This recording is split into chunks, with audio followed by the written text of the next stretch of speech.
어느 날 내게 사랑스러운 이웃이 생겼다. 우리 집 아래층에 반달곰이 산다. 1년차 처음 뵙겠습니다. 봄날의 이사. 올봄 나는 이곳으로 이사왔다. 보송보송 맑게 갠 기분 좋은 어느 날 5년간 살던 임대 맨션에서 화재가 발생했다. 원인은 가다랑어였다. 1층에는 대학생인 수달이 살고 있었다. 수달은 취미인 낚시를 갔다가 커다란 가다랑어를 잡았고 저녁으로 가다랑어 구이를 해 먹기로 했다. 그러나 가다랑어가 너무 건강했던 탓일까 조리도 하기 전에 어째서인지 되살아나 날뛰기 시작했다나 뭐라나. 격투 끝에 수달은 가까스로 승리를 거머쥐었다. 하지만 자포자기한 가다랑어가 수달집에 불을 질러버리고 말았다. 그렇게 수달집은 새까맣게 타버렸다. 희망하시는 조건이라면 지금 당장 입주할 수 있는 곳은 여기밖에 없어요. 일주일 뒤 부동산을 찾았다. 역에서 도보 15분 이내이면서 한갓집 동네. 화장실과 욕실은 구분되어 있고 월세는 되도록 저렴한 곳. 그렇게 말하자 부동산 아저씨는 한 곳밖에 소개해드리지 못해 죄송합니다 라며 종이 한 장을 내밀었다. 지은 지 35년 된 4층 건물. 동물 입주 가능. 이 맨션엔 어떤 분이 살고 있나요? 가만 보자. 거의 빈집이에요. 아, 1층에 반달곰이 살고 있었던 것 같네요. 부동산 아저씨는 고개를 비스듬히 올리고 위를 쳐다보며 말했다. 회색 정장에 선명한 분홍색 넥타이를 맨 부동산 아저씨. 영 보기 싫은 정도는 아니지만 좀 더 차분한 색상을 조합한다거나 이런저런 배합을 해보는 게 좋지 않을까? 그런 생각을 하면서 나는 그럼 여기로 할게요 하고는 새 집을 결정했다. 이삿날 아침 트럭 한 대가 도착했다. 이삿짐 센터에서 나온 팀은 고릴라와 침팬지 그리고 체격 좋은 아저씨였다. 고릴라는 오른팔에 리더라고 쓰인 완장을 차고 있었다. 새 집은 2층이었다.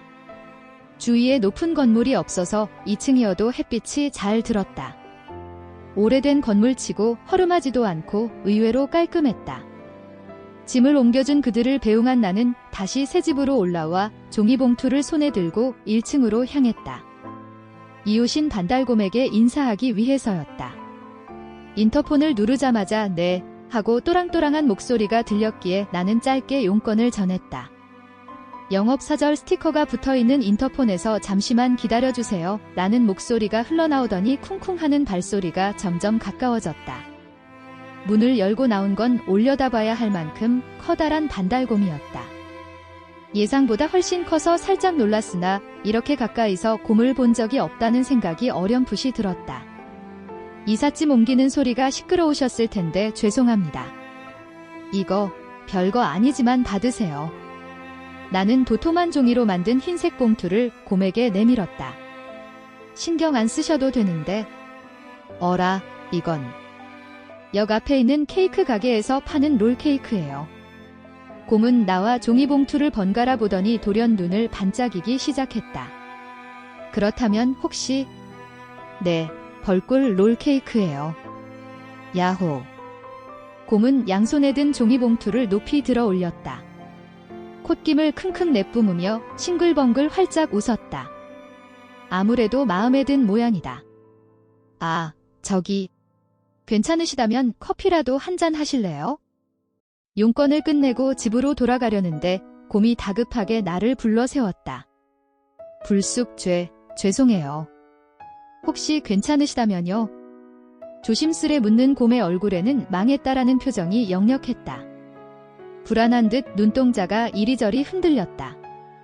그런 곰을 보고 있자니 아무래도 나쁜 곰은 아닌 것 같아서 좀 더 이야기를 나눠보기로 했다. 네, 좋아요. 그럼 잠깐 실례하겠습니다. 야호. 곰은 가슴 가득 차오르는 기쁨을 주체하지 못하는 듯 방방 뛰었다. 곰이 뛸 때마다 땅이 울리고 흔들렸다. 역시 이 곰은 정말 크다. 그리고 분명 아주 무거울 테지. 곰은 문을 활짝 열어 나를 안으로 들이고는 허둥지둥 부엌으로 사라졌다. 나는 조금 긴장되어 심호흡을 한 번 하고 곰을 따라 안으로 들어섰다. 곰의 집은 마치 숲 같았다. 벽에는 나무 껍질이 붙어 있고 천장에는 덩굴이 한 무더기 뻗어 있다. 바닥에는 진녹색의 장모 양탄자가 깔려 있어 그야말로 숲속에 들어온 듯한 기분이 절로 들었다. 멋지네요. 집을 둘러보며 그렇게 말하자 곰은 기쁜 듯이 눈을 가늘게 떴다. 별 말씀을요. 쑥스럽네요. 정말 쑥스러운지 곰은 살짝 얼굴을 붉히며 익숙한 손길로 커피와 롤케이크 한 조각을 내주었다. 방 안 가득 퍼져나가는 향긋한 커피 내음이 고스란히 느껴졌다. 한 모금 마셔보았다. 그러자 엉겁결에 픽 웃음이 새어나왔다. 곰이 내려준 커피는 정말 맛있었다. 곰씨도 가다랑어구이 좋아하세요? 아, 맞다. 성함을 여쭤봐도 될까요? 곰씨라고 부르고 나서 적절한 호칭일지 문득 걱정됐다. 반달곰씨라고 부르기엔 너무 길어서 무심코 곰씨라고 불렀는데 어쩌면 기분이 상했을지도 모른다. 나는 갑자기 불안해졌다. 가다랑어구이는 아주 되게 좋아해요. 그리고 편하게 곰이라고 불러주세요. 그렇게까지 정중하게 말씀하지 않아도 되니 편하게 말 놓으세요. 그래. 그럼 이제부터는 곰이라고 부를게. 네. 곰은 싱글벙글 웃으며 힘차게 대답했다. 기뻐서인지 귀가 쫑긋쫑긋 움직였다. 나카자와 씨는 이름이 어떻게 되세요? 유리코야. 유리코 씨. 좋은 이름이네요. 그럼 저는 유리코 씨라 부를게요. 2년차 같이 먹는 게 훨씬 맛있어. 퇴근길. 궁금해요. 하지만 이건 술이라 아직은 안 돼요. 편의점 안쪽 차가운 음료가 빼곡히 진열된 코너에서 느슨하고 방만한 대화 소리가 들려왔다. 아니, 대화가 아닌가? 들려오는 건 일방적으로 누군가에게 말을 거는 익숙한 목소리뿐이니까. 퇴근길에 달콤한 게 먹고 싶어 편의점에 들렀다. 잘 아는 목소리가 들리는 쪽으로 걸음을 옮겼더니 역시나 곰이 있었다. 까맣고 커다란 반달가슴곰이 쪼그리고 앉아 누군가와 이야기를 나누고 있다. 뭐 하고 있어? 아, 유리코 씨. 안녕하세요. 싱글벙글 웃는 얼굴로 벌떡 일어나서 인사하는 곰. 곰 발치에는 귀여운 병아리 한 마리가 있다. 폭신폭신 샛노랗고 오동포동살이 오른 병아리. 동그란 눈을 반짝이며 나를 올려다보고 있다. 얘는 누구야? 심부름 나온 병아리예요. 엄마가 식빵이랑 우유를 사오라고 한 모양인데 이 오렌지 마추아이가 눈에 들어왔는지 자꾸 신경 쓰이는 모양이에요. 한편 병아리는 곰을 살쭉한 표정으로 흘겨보고는 이내 나를 향해 초롱초롱한 눈망울로 무언의 시선을 보냈다. 만약 커다란 나무 아래 병아리가 있다면 이런 모습으로 보이려나. 이런 생각에 나도 모르게 표정이 훌훌 풀린다. 귀여워라. 몽글몽글한 마음으로 병아리를 바라보고 있는데 위에서 뭔가 따끔따끔한 시선이 느껴졌다. 그 시선의 주인을 올려다보니 불만스럽게 볼을 부풀리고 있다.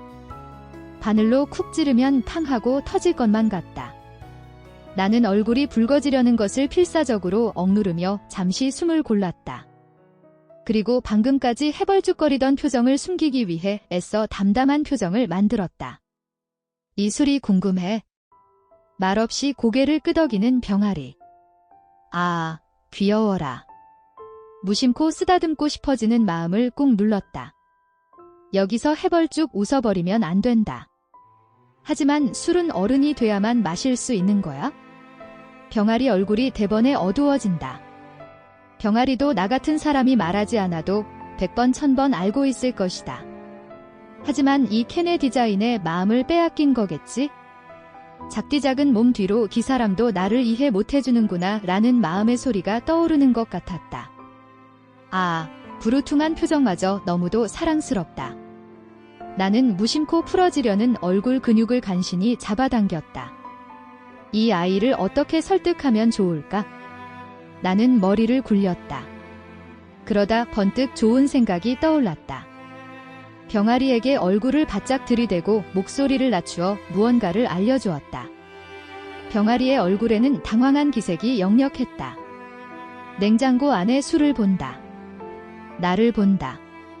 술을 본다. 나를 본다. 병아리는 몇 번이나 고개를 바삐 움직이고는 마침내 털썩 어깨를 늘어뜨리고 패잔병 같은 모습으로 술 코너를 떠났다. 병아리야, 용서해줘. 짓궂게 굴고 싶지는 않았는데 왠지 마음이 조금 아려왔다. 영차하고 일어나 곰을 보는데 곰의 눈이 유리구슬처럼 동그래져 있었다. 맑고 둥그런 눈동자에 내가 비쳐 있었다. 꼭 거울 같다. 유리코 씨, 대체 병아리한테 뭐라고 한 거예요? 제가 그렇게 애원해도 안 됐었는데 그렇게 간단히 단념하게 만들다니. 후후후, 비밀. 나는 그렇게 말하고는 과즙 100% 오렌지 추하이 2캔을 바구니에 담고 디저트 코너로 향했다. 흘긋 뒤돌아보니 곰이 술 코너 앞에 덩그러니 서 있었다. 맞다. 혹시 괜찮다면 저녁 같이 안 먹을래요? 디저트 코너에서 오늘 밤 후식을 커스터드 푸딩으로 할지 아니면 우유 푸딩으로 할지 고민하고 있는데 곰이 방긋 웃으며 물었다. 지쳐있는 나에게는 그 화사한 미소가 다소 눈부셨다. 변함없이 활기찬 놈이다. 그래도 돼? 사실 오늘은 저녁 만들 힘도 없어서 누군가 만들어주면 좋겠다 싶었거든. 맡겨주세요. 어제 정말 좋은 봄 양배추를 구했거든요. 그럼 신세 좀 질까? 신난다. 자, 얼른 집에 가요. 딸깍딸깍 열쇠가 돌아가고 곰이 문을 열어주었다. 안에서 아주 좋은 냄새가 났다. 나는 코를 킁킁거리며 집 안으로 들어가 딸깍하고 현관 불을 켰다. 이 냄새는 뭐지? 맛있는 냄새가 집안 가득 풍겼다. 곰이 권하는 대로 커다란 나무 테이블 옆에 통나무 의자에 앉아 기다리고 있는데 맛있어 보이는 알록달록한 수프가 나왔다. 봄 양배추 수프였다. 해상파와 방울토마토, 브로콜리에 소시지도 들어있다. 맛있는 냄새의 정체는 바로 이 수프였구나. 왠지 조금 쑥스러워진 나는 목소리를 낮추어 잘 먹겠습니다 라고 말한 뒤 수프를 한 숟갈 떠먹었다. 부드러운 맛이 입안 가득 퍼지면서 마치 볕이 든 것처럼 마음이 따뜻해졌다. 초대해줘서 고마워. 이 수프 정말 맛있네. 그렇게 말하고 곰을 보자 곰은 싱글벙글 웃으며 부엌 안쪽으로 사라졌다. 뭐지? 내가 의아해하며 수프를 하염없이 먹고 있는데 띵! 하고 경쾌한 소리가 울렸다. 그리고 그 소리를 뒤따라 고소한 향이 솔솔 풍겨왔다. 수프랑 같이 드세요. 곰이 얇게 썰어 노릇하게 구운 바게트를 가져왔다. 이것도 냄새가 아주 좋다. 염소 빵집에서 산 거예요. 곰이 빙긋 웃으며 말했다. 염소 빵집이라면 역 앞에 있는 아주 유명한 곳이다. 아침 일찍부터 고소한 냄새가 솔솔 나고 늘 손님들로 복작인다. 마트에서 실한 봄 양배추를 사서 수프를 끓였는데 무심코 너무 많이 만든 거예요. 그래서 유리코 씨랑 같이 먹으면 좋겠다 싶어 빵도 준비했어요. 곰은 그렇게 말하며 자기 몫의 수프를 들고 맞은편에 앉아 맛있게 먹기 시작했다. 역시 혼자 먹는 것보다 유리코 씨랑 같이 먹으니까 훨씬 맛있네요. 만족스럽다는 듯이 말하는 곰. 그렇구나. 그 말밖에 할 수 없었다. 괜히 쑥스러워질 것만 같아 황급히 바게트를 입에 넣었다. 그런데 이게 또 너무 맛있어서 덕분에 평정심을 되찾을 수 있었다.